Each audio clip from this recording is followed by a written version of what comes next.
Welcome to A Friend of Mine, a series of conversations with some incredible and inspiring women in business from regional and rural Australia. I'm Kimberley Furness, your host and the founder and editor of Oak Magazine, and I cannot wait to introduce you to some amazing female entrepreneurs who will share with you their experience and knowledge of what it takes to start, grow and scale a successful business.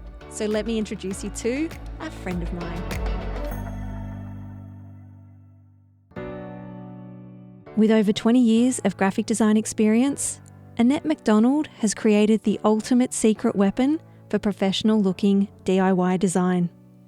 What began as an internal tool to take the cost and stress out of creating promotional material for hospitality clients has turned into a tech company that is often compared to one of the most successful startup unicorns in history. After successfully using the software in her graphic design agency, Annette introduced Easil to the public in 2016.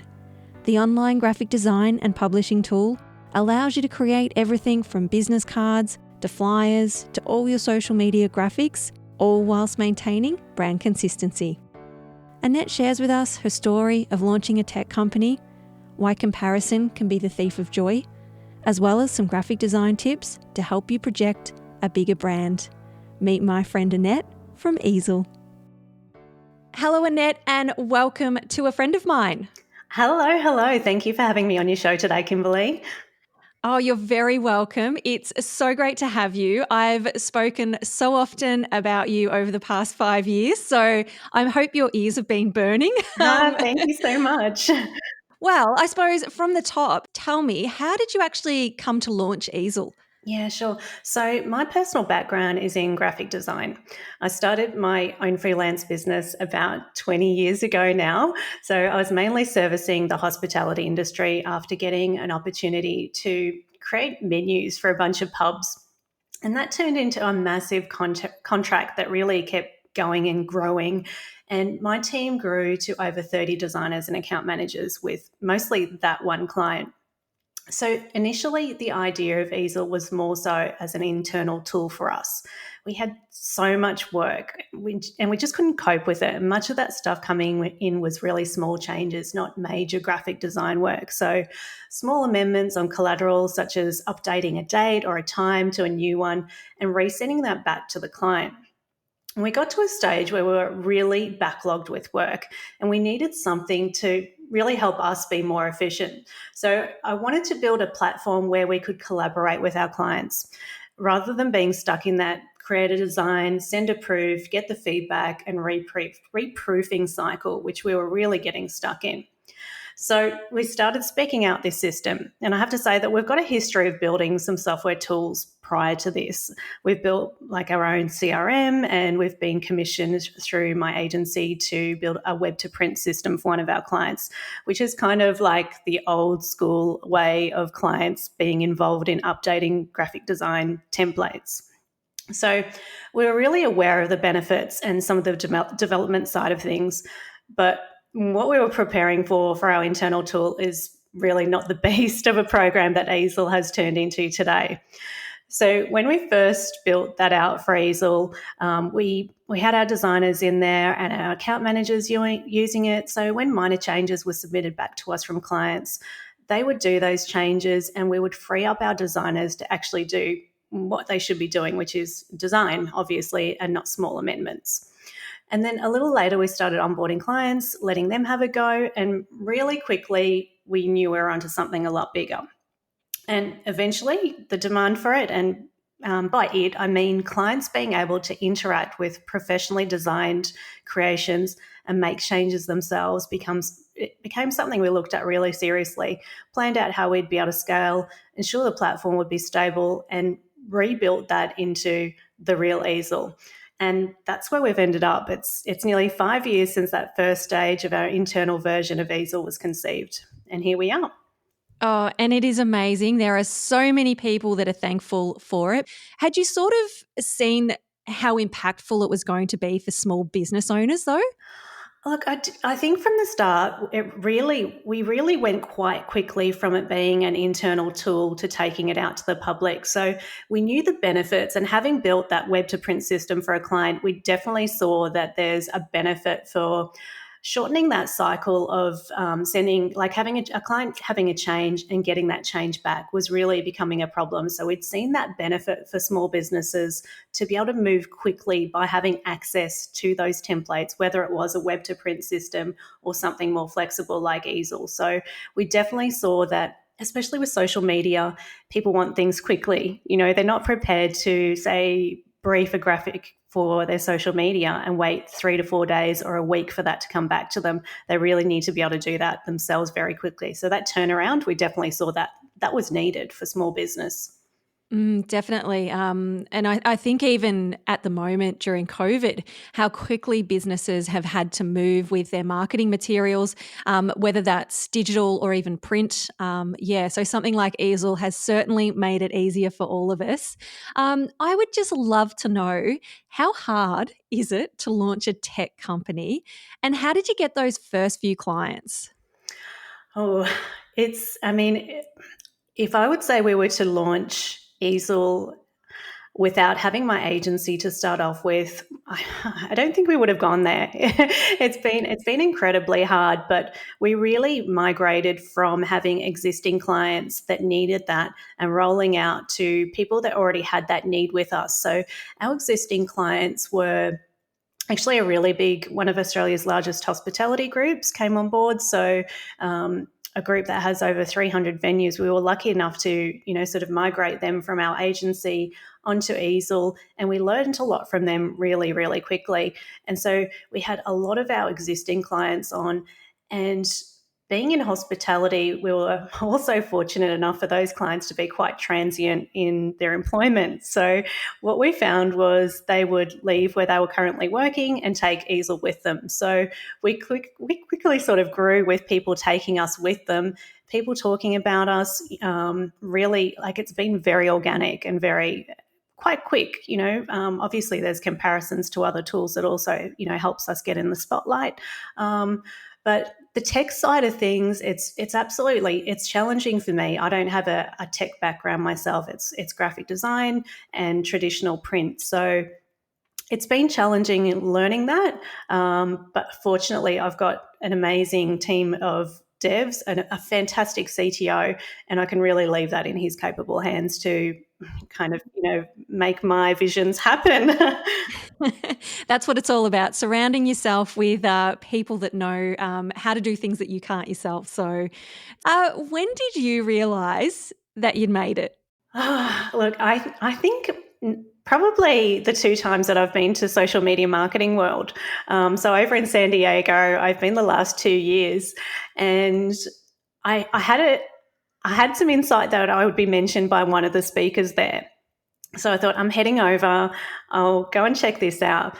And that was great. I heard this lady speak about us and it was fantastic. But what happened last year and this year again was I was in sessions where I didn't know the speakers and I kept hearing Easil come up as a favoured tool. So I'm sitting in this crowd and, I didn't know these people would be talking about Easil and they're raving about us. So I really think, those sort of moments by myself in the audience when it's coming up on a big screen with groups of, maybe 800 people in the room, that's really when I went, wow, I haven't paid these influencers, I haven't worked with them before, and here they are choosing to speak about Easil and comparing us to the other big guns out there. That's really been, massive for me. Oh, what a pinch me moment, because those that don't know, social media marketing world is like the event for anyone really in the digital space, isn't it? It is, yeah. Well, in social media, being social media marketing world, yeah, anyone and everyone in social media marketing really goes there. There's all the big names, and I think last year there may have been 5,000 or 6,000 people. So it's huge, and yeah, just to come face to face with some of those speakers and meet them after they've spoken about Easil, it's phenomenal. I can actually remember it popped up in my Facebook feed from Social Media Examiner. They do like a little Facebook Live, and Easil popped up as the product that they were, sharing. And I was like, oh my gosh, like That's Australian. Yeah, it's crazy. Definitely pinch me moments like that when you see, when you don't know. I think that's the best part when it's not planned and you're suddenly watching a Facebook Live or, you're at a conference and your name comes up and it's like, wow, I haven't paid for this. I haven't planned it. It's not a campaign. And they're just speaking about us. It's amazing. Yeah. Do you see then a increase in your subscriptions? Oh, yeah, yeah, there are definite spikes. Anytime anyone speaks about us or mentions us, if it's comparing us to other tools, like people are definitely curious to see why tools are being spoken about. So anytime, like for example, there was a post last night on Instagram from an account in Brazil that has over 500,000 followers. I had no idea who they were previously, but they posted about us and Canva and 5 or 6 other tools. And we had a massive, massive spike overnight from Brazilians, and it just any sort of mention like that, people are curious, and we definitely get users, and they come from everywhere globally, and it's amazing. Mm. In terms of the back end then, what does your audience look like? Do you have any sort of data on that, like where they're from, what industry they're in, or age or anything like that? Yeah, we do. Yeah, so in Australia, our audience it still comes from our base, which was hospitality and our agency. So that kind of kept on growing and growing over the 5 years. So our subscriptions here are definitely in the hospitality space where people are looking for, well, maybe prior to COVID, they were looking for event promotions. They were running actual events, bricks and mortar businesses that are having maybe a Mother's Day or a Christmas or a Sunday session or something like that. We started building really quality templates for that type of demographic that weren't out there on the market. So we're quite strong in that area in Australia. But then in other areas, we get most of our users from the USA in general. So they're more solopreneurs through to teams. So we have teams of up to 500 users, franchises and groups like that really want to lock down their designs.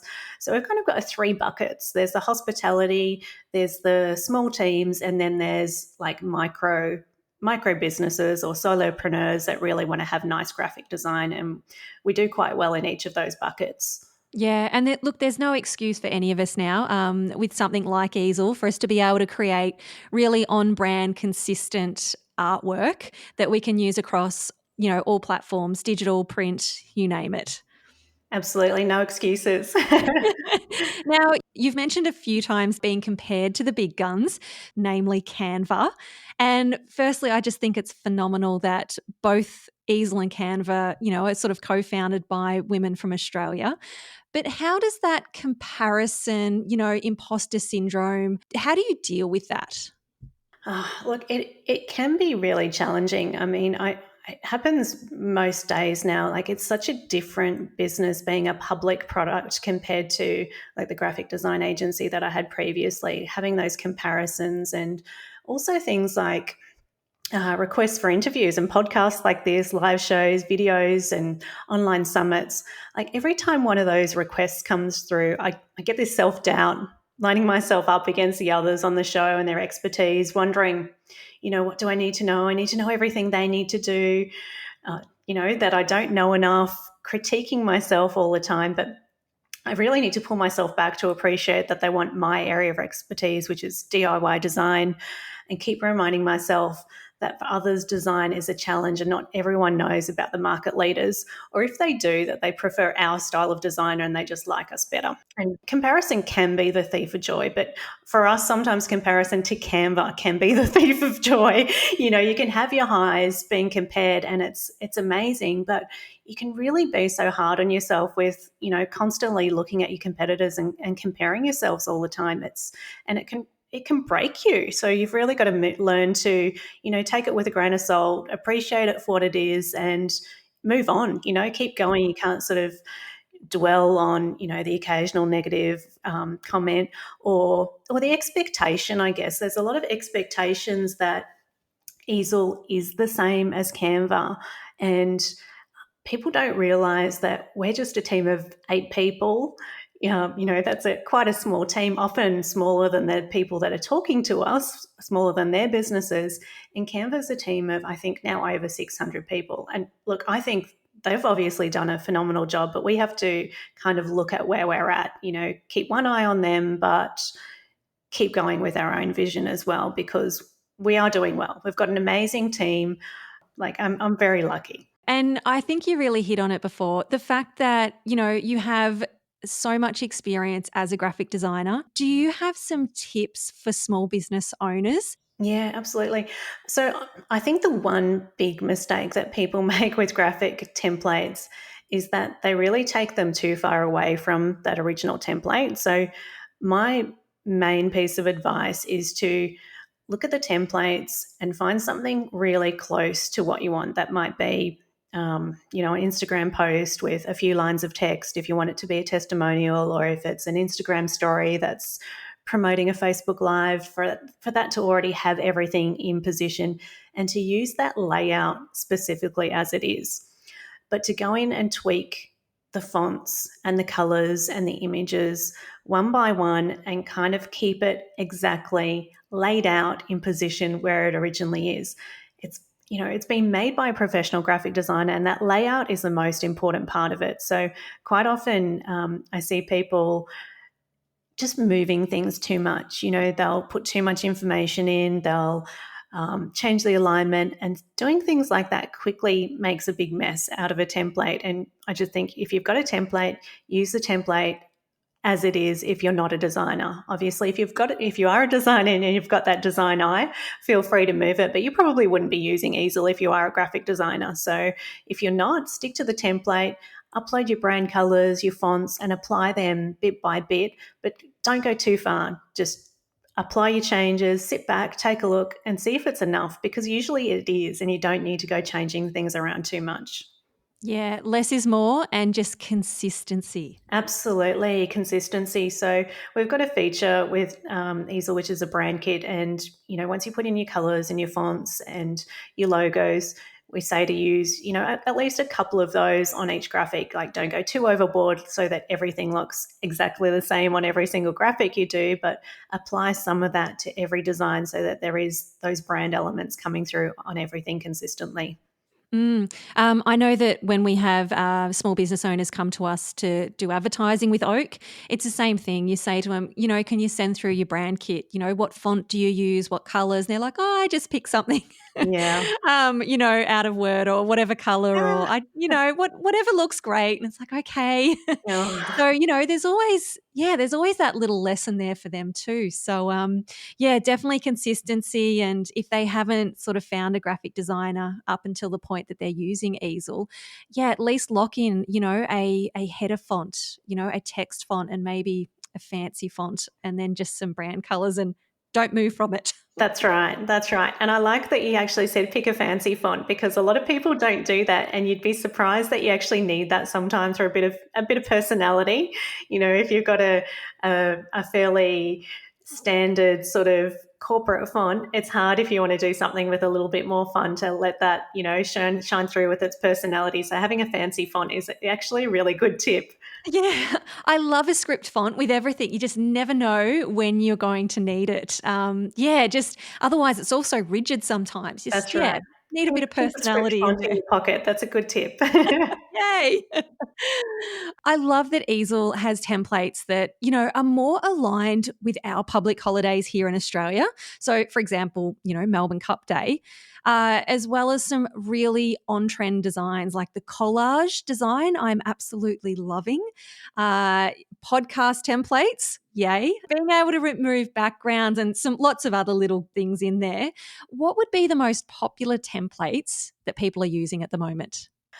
In terms of size, by far, it's our Instagram story. So we've got about 1,000 different Instagram story templates now, but they all get a really serious workout. So that's a category that we probably concentrate on building more. But recently during COVID, we've had like a really big rush on some safety graphics and posters and things like that we created, obviously for, washing hands and all of that sort of stuff. People may have wanted something a little bit nicer to put in their stories or up in their office or in the bathroom. So That's been really, really popular as a category. And also now that places are starting to reopen, we're getting more people doing things like restaurant menus, are really a big category that's, having a spike at the moment, and, and announcement style graphics. So, we're open and things like that, just, keeping people informed of what's happening, their trading hours and so forth. That's really quite popular. Things like podcast templates, I think they had a spike as well during COVID, and Facebook Lives and things like that. Obviously, more people were online and, doing webinars and lives and things like that. So they've been consistently popular the last few months, and it'll be interesting to see if that continues, as we come out of COVID, or, what the next trend is, if, we start going back to events, or who knows, really. Yeah, so you've really got to have your finger on the pulse then of what's happening in the community, in the world. Yeah, absolutely. We try and be really, really responsive with, things that are happening. There's different political events and so forth that, we try and make sure that things are covered. If people are asking us for templates, we do really, go out of our way to make sure that it happens quickly so that people have access to what they need to put their messages out there. Now, having been in the industry for, say, 20 plus years, is this something that you think you'll stay with forever? Do you love graphic design that much? Oh, that's a good question. Yeah, look, I do. I really like. I like a makeover. I like taking a brand and seeing a small business. How should I say it, appear to be a lot bigger than what they are. And I think that's how I've sort of grown too. I feel that the power of graphic design is so big that you can really, the perception of your business can change so much with that visual, if that makes sense. It could just be you in your little office, but if you have a consistent brand and it's professional, no one needs to know, if you don't want them to, that it is just you. You can make the impression of being a much bigger, much more established business. So I really like that graphic design can do that for you. I definitely see myself being involved in it for a long time, but I think realistically, like, it will probably be more multimedia going into the future. We'll have to look at video and things like that. So, maybe less static graphics and more, teaching people how to do videos and things like that might be, the next 2, 3, 5 years. And who knows what may follow that. It's just being creative, isn't it? There's something good for the soul about it, I think. Yeah, absolutely. Definitely would have to always have my finger in something creative. I couldn't imagine going to, an office sort of job or business where there's no creativity. That's not for me at all. No. And just before we did go live and start recording, you mentioned print. Well, I do love print, and I always have. I was that little kid that would go into a stationery store and I would pick up all the papers, with their textures, and I would just love looking at all the different colours and all of those sorts of things. And I think it's always been with me. And funnily enough, and I didn't tell you this earlier, but my husband is actually in print, and so is his family. So when I met his family at first, and they're in Toowoomba, he took me to their family print shop, and downstairs they have this beautiful stationery store with trays and trays of, the different papers and so forth. And I was like a kid in a candy store going, I thought, this, like, how can this be? I've ended up with a husband that has a print store in his family. So, I don't believe print is dead. It's still going well for my husband's family. It goes well for us. We've still, absolutely got print, but it's probably going more into specialty print. And what I mean by that is, if people are still doing business cards, they tend to do something a little bit more, maybe a gold foil or a spot wet UV, like something that gives a little bit of pizzazz to their business cards or that they're printing, so that when they're handing it out, it has that extra bit of zhuzh that stands out, and less of the stock standard. Yes. Oh, spot UV, gold foil. Like, that is my ultimate for the banner for Oak on the front cover. Like, that's my goal. Yes, you can't go Yep. past it. Oh, just very, very luxe. I was just thinking, some of our listeners are in retail, and, adding in that postcard and being able to write something on the back as well. It's, little things like that, those little touches that that really elevate your brand. Definitely. Well, there are aspects of print that people probably don't think about, but there is, there's that packaging, like you say, there might be the tissue paper that you wrap your package in for e-commerce, or it might be the swing tag, or it might be that postcard that you pop into a parcel as well. It's definitely still there, and it definitely gives you that personal touch, especially if you can write a handwritten message on there as well when you're sending something out. It's lovely to get that type of thing. I still handwrite a little thank you note for all our subscriptions. Every I single one. Wow. Yep, every single one. Yes, and we do have quite a few, but I suppose I'm still at that early stage of the business where, you get a subscription. It's like, my gosh, someone believes in my product, and being able to do all these little branding elements can really make you look bigger than you are. So, in retail, as we said, those thank you cards, the beautiful wrapping paper, some stickers as well, little things like that can really elevate you. And yeah, before you know it, hopefully that will translate into more sales as well. Absolutely. I mean, think of all the unboxing experiences. If you can get that packaging experience right, you might get free exposure by people doing unwrapping, unboxing for you. And, you start spreading the word a lot quicker just by having that beautiful experience. Yep, just got to make sure you have your social media handles somewhere Yeah, so on true. on your marketing materials. Absolutely. So tell me, who is a friend of yours that we need to know about? Yeah, sure. So, a really nice thing that's happened from me having this online tool is really getting to know people around the globe. Previously, I didn't have that many friends in the tech sort of space. So, through Easil, I've been lucky enough to make some good friends overseas in San Diego and globally.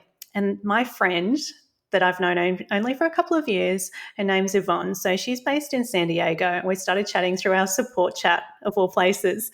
So she'd been recommended Easil by a digital marketer, came to check it out. She's become an incredible client, an incredible friend as well, and a sounding board, a conference companion since then. We've caught up a couple of times in San Diego in the last 2 years. So effectively, I've spent more time with her than some of my besties here in Australia. So she is askevie.com, and she's an absolute gun with automation. So she's helped me a lot that way. She's totally selfless with helping make connections, most of all, pulling me back into line when that imposter syndrome creeps in. So Evie is an absolute legend. She's a gem. I love her. Oh, and that is the beautiful thing about online, isn't it? Just opens up all these new friendships, and of all places to meet her in a support chat as well. I actually really like working on the support chat. People think I'm crazy, but I have made some good friends, and you get really great advice. And I mean, that's the place where I can talk to my clients. It's like being on social media for me, really. So I'm more than happy to do it and hear, straight up what's going on with the users, what they need to hear and what they need. So I love it. But that friendship in particular is amazing that has come out from there. Oh, beautiful. So, to anyone that needs to elevate their brand, make sure you check out Easil. And honestly, I promise you'll lose hours in there looking at all the beautiful templates as well. So, thank you so much, Annette, for being a guest on our podcast. And I just can't wait to see what Easil brings out next. Thank you so much, Kimberley. It's been so much fun. Now, before you take off with all that inspiration and knowledge, we'd love for you to leave a review on our podcast so that we can continue to amplify women's voices in the media. And if you have any questions, we'd like to celebrate a win, you can always connect with us on Facebook and Instagram at Oak Magazine AU. I'm so glad we've met and that now you know a friend of mine.